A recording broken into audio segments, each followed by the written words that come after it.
Hello everyone, and welcome back to the Railway Shed. Today, we'll be taking a look at this Triang Hornby Flying Scotsman.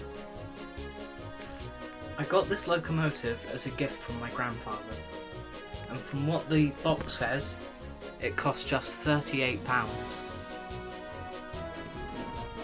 which is a great deal for this type of locomotive, because I've seen it go £70 and upwards on places such as eBay. As you can see, this Flying Scotsman is in its British Railways livery, with the number 60103. I wanted this model as it was the livery Flying Scotsman was in at the time I've seen it. But without any further ado, let's take a closer look at the model. Here is a closer look at the model.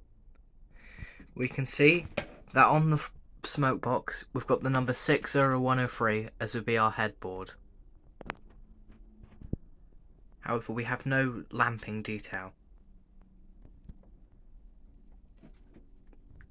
Going along the body, we have what I believe would be a works plate, as well as some form of injector, as well as moulded mechanical lubricators.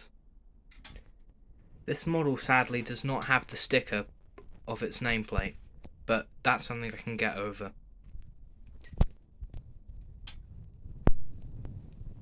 Going down the model, we can see that its numbering and signage is still in good condition.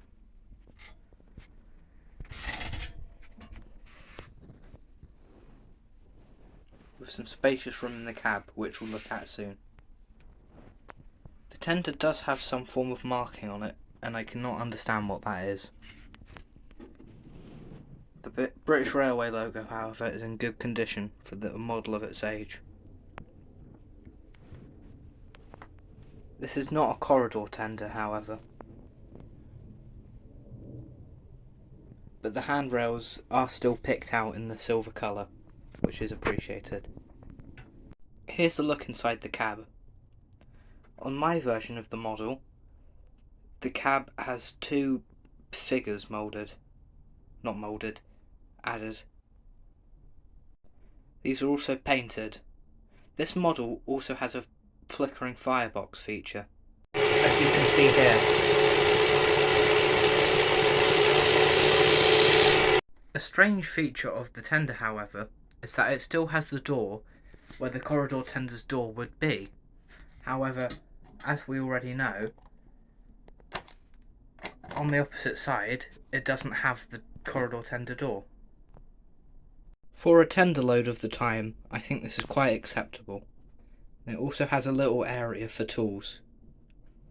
The locomotive also has separately fitted details. For example, these two safety valves.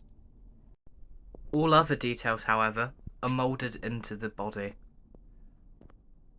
Another point about this model is that its middle driving wheel has no flanges. I believe this is so the locomotive can negotiate tighter curves. This is opposed to my tender-driven Flying Scotsman, which has flanges on its centre wheel. If you want to hear more about this edition of the locomotive, I did a review of the train set it came in. There's a link below. Now, let's have a look at this locomotive's performance. Firstly, let's try a front crawl.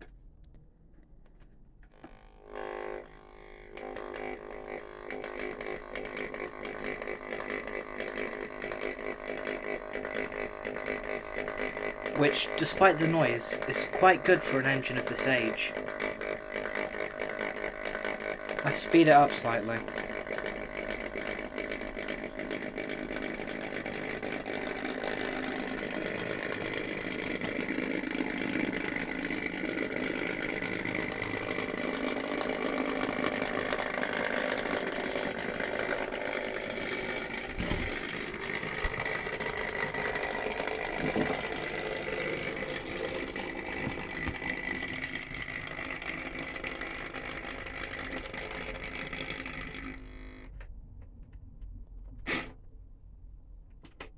Now let's try in reverse.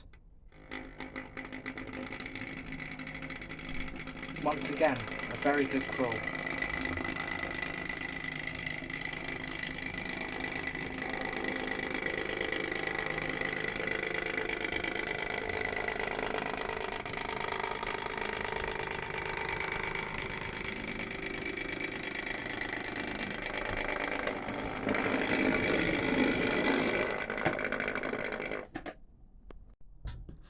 Thank you for watching this video.